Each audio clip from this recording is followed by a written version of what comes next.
Student, Shrimati Maurya देवी तापड़िया कन्या महाविद्यालय के इस यूट्यूब चैनल पर आप सभी का फिर से स्वागत है। आज का जो अपना टॉपिक है वो है प्रॉपर्टीज ऑफ ए ग्रुप। आज की वीडियो में अपन जो ग्रुप की जो प्रॉपर्टीज होती है, इंपॉर्टेंट प्रॉपर्टीज, उनके बारे में डिस्कस करेंगे कि जो ग्रुप होता है उसकी क्या क्या प्रॉपर्टीज अपने पास होती है, यानी उसके क्या क्या प्रगुण या अपन कह सकते हैं कि उसकी क्या क्या जो अपनी विशेषताएँ होती है वो अपने को यहाँ पर देखने के लिए मिलती है। ठीक है, तो अपन आज की वीडियो के अंदर दो प्रॉपर्टी को डिस्कस करेंगे। बहुत सारी प्रॉपर्टीज़ है, आगे के जो वीडियोज़ आएंगे उन सब के अंदर अपन इनकी प्रॉपर्टीज़ को ही यहाँ पर देखते हुए चलेंगे। तो सबसे पहले यहाँ पर अपन बात करते हैं पहली प्रॉपर्टी की। पहली प्रॉपर्टी जो होती है वो इसके तत्समक अवयव से संबंधित होती है। ठीक है, तो तत्समक अवयव से संबंधित अपनी प्रॉपर्टी होती है, उसके अंदर अपना जो कहा जो स्टेटमेंट होता है उसको अपन इस तरह से देख सकते हैं कि कोई भी जो अपना ऐसा कह सकते हैं ग्रुप, ठीक है, प्रत्येक ग्रुप का जो तत्समक अवयव होता है वो कैसा होता है, अद्वितीय होता है। ये इसका स्टेटमेंट रहता है।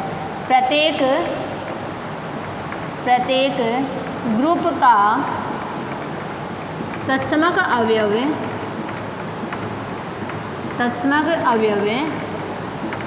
अद्वितीय होता है, अद्वितीय होता है। ठीक है, ये जो है वो इसका स्टेटमेंट अपना यहाँ पर रहता है। ठीक है, कि इसका जो कोई भी जो अपना ग्रुप अगर अपन उठाते हैं तो उस ग्रुप का जो तत्समक अवयव होगा वो कैसा होगा, अद्वितीय होगा, यानी यूनिक होगा। मतलब एक ग्रुप के लिए एक ही तत्समक अवयव अपना यहाँ पर विद्यमान हो सकता है। तो इसके अपन प्रूफ को देखते हैं कि इसको अपन प्रूफ किस तरह से कर सकते हैं। तो प्रूफ के लिए देखिए, मैं मान लेती हूँ शुरुआत में जो अपना यहाँ पे गिवन होता है उसका हमेशा अपन उल्टा लेके चलते हैं। इसका कॉन्ट्राडिक्शन जो होता है उसको अपन यहाँ पे लेके चलते हैं। मैं मान लेती हूँ कि इसके तत्समक अवयव एक ना हो के क्या है, यहाँ पे इसके दो तत्समक अवयव है और उसको अलग अलग नाम दे देते हैं। माना या ग्रुप मान लेते हैं जी के दो तत्समक अवयव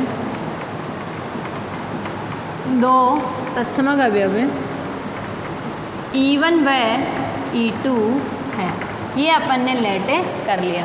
ठीक है, मैंने यहाँ पे दो तत्समक अवयव मान लिए, कौन से, E1 और E2। क्लियर हो गया। अब देखिए E1 और E2 हो गया तो अपन यहाँ पे देखेंगे, जब मैं E1 को तत्समक अवयव लेऊंगी तो E2 को एक अपन एलिमेंट की तरह लेके चलेंगे। तब अपन यहाँ पे तत्समक अवयव की डेफिनेशन लगाएंगे। तो मैं यहाँ पे पहले लेके चलती हूँ, यदि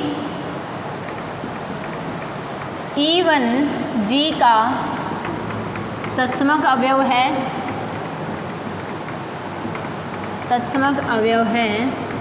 तथा E2 जो है वो बिलोंग करता है G को, यानी E2 को मैं किसी एक एलिमेंट की तरह अपन यहाँ पे उठा रहे हैं। तो तत्समक अवयव की परिभाषा से अपन क्या जानते हैं कि E1 स्टार E2 इक्वल है क्या आएगा, E2 आएगा, क्योंकि E1 तो क्या है अपने पास में तत्समक अवयव है। तो तत्समक अवयव को अपन किसी एलिमेंट के साथ ऑपरेट कराते हैं तो वो एलिमेंट क्या आता है, खुद ही अपने पास में आता है। इसी तरह से अपन E2 स्टार E1 भी लिख सकते हैं, हाँ या ना। इस तरह से अपन जो है इस चीज़ को यहाँ पर लिख सकते हैं। जब मैंने E1 को तो क्या माना है, तत्समक अवयव माना है, और E2 को क्या माना है, मैंने एक एलिमेंट की तरह यहाँ पर उठाया है। तो ये अपना पहली चीज़ होगी। अब अपन इसी तरह से इसका उल्टा भी कर सकते हैं। अब मैं E2 को G का तत्समक अवयव लेती हूँ तब E1 क्या हो जाएगा, मेरा यहाँ पर एलिमेंट की तरह यूज होगा। यदि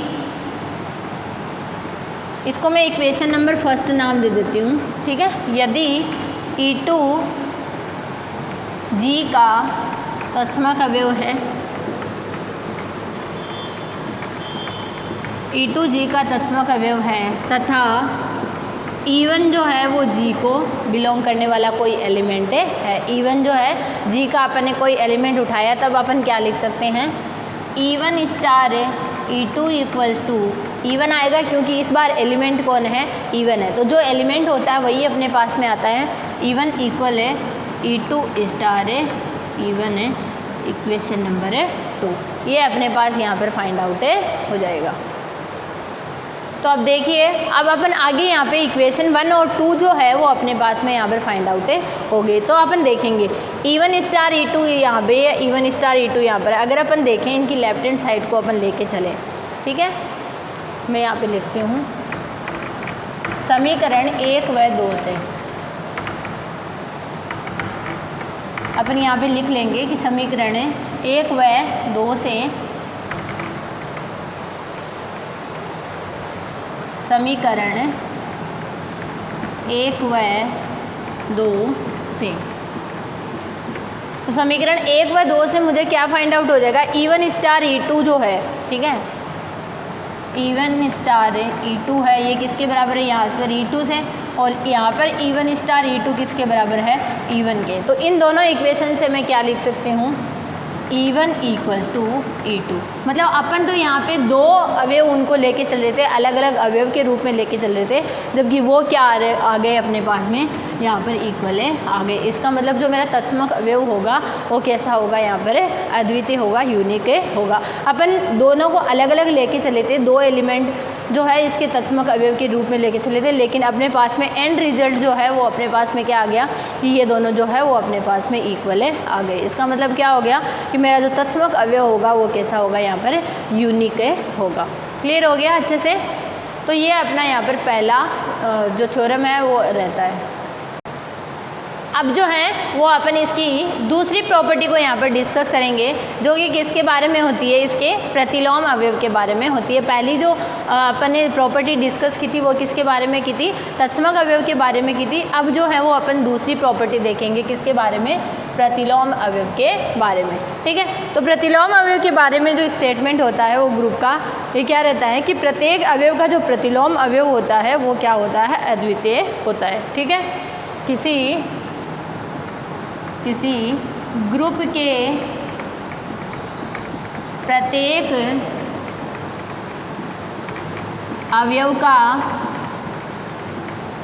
प्रतिलोम अद्वितीय होता है।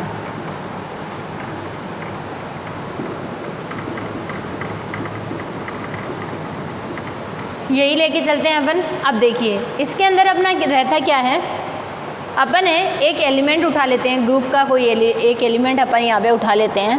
ठीक है, शुरुआत में अपने को प्रूफ करना है कि प्रत्येक अवयव का जो प्रतिलोम है वो कैसा होना चाहिए, मेरा यूनिक होना चाहिए, अद्वितीय होना चाहिए। तो मैं एक एलिमेंट उठाती हूँ और उस एलिमेंट के में जो प्रतिलोम अवयव है वो दो अवयव है।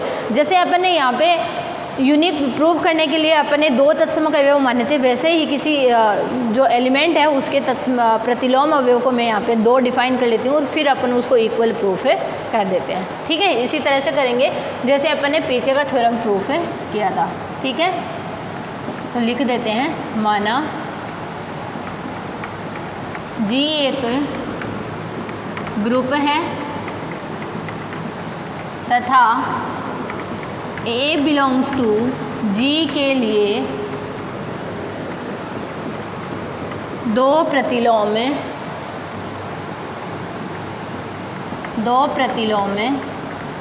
B व C विद्यमान है।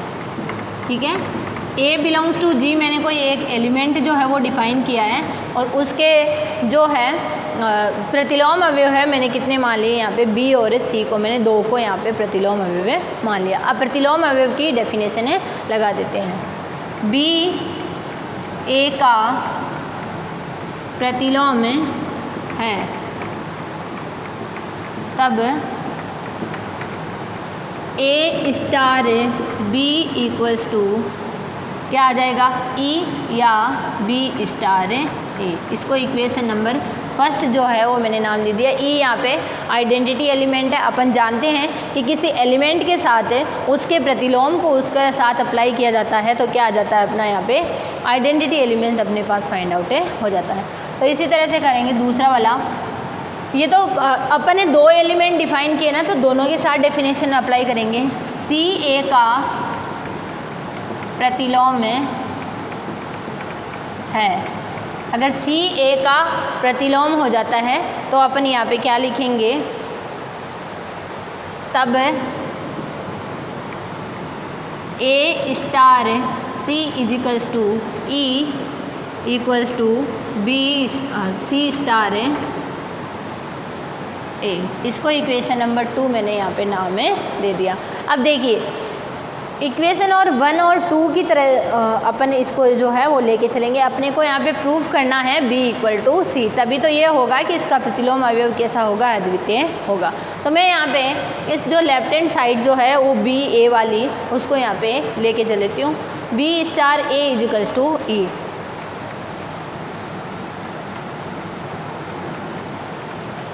अब दोनों तरफ जो है वो क्या ऑपरेट करवा देते हैं, C ऑपरेट करवा देते हैं। तो देखिए दोनों तरफ मैंने C ऑपरेट करवा दिया। इसी तरह से बनेगा अपना जब मैंने C ऑपरेट करवाया। तो अब जब C ऑपरेट करवाया तो यहाँ पर अपने जो एलिमेंट है उनमें जो चेंजेज होंगे वो देखिए किस तरह से होंगे। पहले यहाँ पर अपन जो है वो लगा देंगे एसोसिएटिव प्रॉपर्टी, ठीक है। ये जो एलिमेंट्स है इनमें अपन एसोसिएटिव प्रॉपर्टी लगा सकते हैं, क्योंकि G कैसा लेके चल रहे हैं, अपने के ग्रुप लेके चल रहे हैं। तो मैंने यहाँ पे लिख दिया B * और A * C को मैंने यहाँ पर साथ में लिख दिया, ठीक है। अब उसके बाद यहाँ पे E और C का करवाएंगे। जब भी अपन जानते हैं कि आइडेंटिटी एलिमेंट को किसी एलिमेंट के साथ ऑपरेट करवाते हैं तो वो एलिमेंट खुद ही आता है, तो यहाँ पे क्या आ जाएगा, C आ जाएगा। अब A * C, यहाँ से देखिए A * C की वैल्यू कितनी है, E है ना, इक्वेशन नंबर 2 से।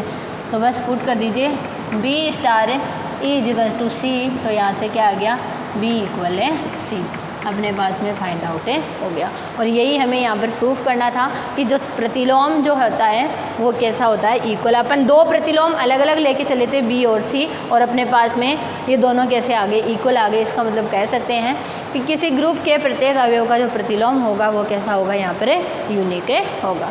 तो स्टूडेंट ये था अपना आज का वीडियो, जिसमें अपन ने ग्रुप की 2 इंपॉर्टेंट प्रॉपर्टीज़ को डिस्कस किया है। आई होप आपको ये समझ में आई होगी। आप इस वीडियो को ध्यान से देखना, और कुछ भी नहीं समझ में आता है तो आप मेरे साथ शेयर करना। Thank you so much.